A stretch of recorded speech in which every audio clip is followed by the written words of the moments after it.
Nashik ग्रामीणच्या Sinnar police Thane हद्दीतील समुद्री महामार्गावर उभी असलेली अशोक लेलँड ट्रकमधून अज्ञात चोरट्यांनी 200 लिटर डिझेल चोरी केल्याबाबतचा गुन्हा दाखल होता।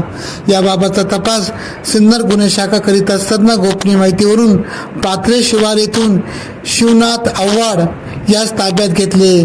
तसेच त्यांचे साथीदार वैभव सुरवडे व समाधान राठोड हे मात्र फरार झालेले होते।